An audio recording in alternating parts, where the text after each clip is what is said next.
Hi, I'm Vladimir Del Franceschi, Vlad for short. I'm running for House of Representatives, Congressional District 26. I'm originally from a communist country.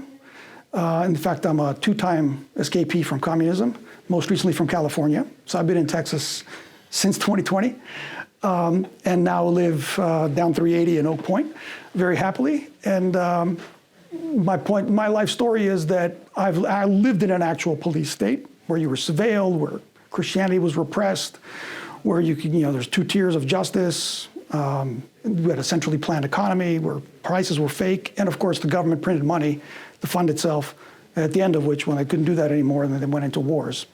And I see that coming our way. And I felt myself called to, as a person who thinks I should do something other than just my self-interest, to step up and offer myself up to represent our district.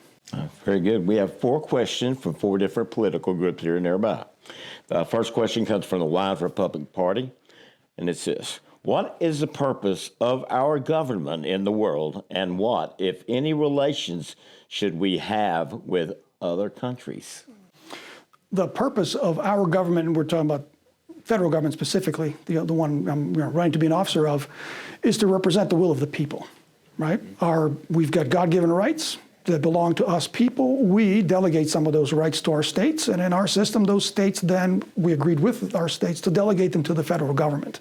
And it's as it says in our foundational documents, right, that it is to protect and advance the interests of people. Same for international relations, right? So America First is a simple way to encapsulate it, which is that the government's job should be to do things that are in the best interest of our people, of Americans, and at all times, whether that means doing something or not doing it, have that as their guiding light.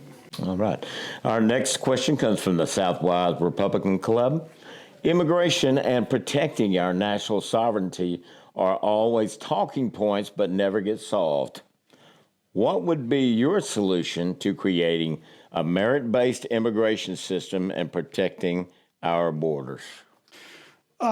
So let's again start from basic principles. I'm a lawyer, so my thinking is, what are the rules we've already agreed to say? We've got plenty of laws in the books that are good. We need to enforce them. But the foundational rule is that the federal government has the responsibility to protect our states, integrity of our states. Setting aside, right, the details of immigration policy, the number one thing we should do today, and I would if I was in Congress, is obviously use the power of the purse, which is refuse to fund the federal government until it meets its constitutionally required responsibility to enforce the laws we have and safeguard our borders. Very good. Our next question comes from the Patriot Society in Boyd, Texas. As an elected member of Congress, you will swear an oath to the U.S. Constitution to defend against enemies both foreign and domestic.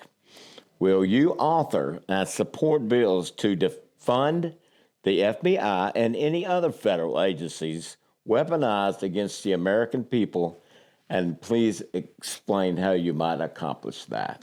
Yes. As a freshman member of Congress, you're and one of 400 and change, there's not a lot you can do individually. But I would most certainly seek out like-minded members of either party to do what we can, either, right, foremost, to block any kind of new laws or new ability for the federal government to violate our constitutional rights, or then go onto the opposite direction and implement new laws to that end. Okay, very good. Our last and fourth and last question comes from the Wise County Conservatives. Based on your understanding of the U.S. Constitution, in what circumstances, if any, can a state lawfully nullify a federal action, written law, or policy?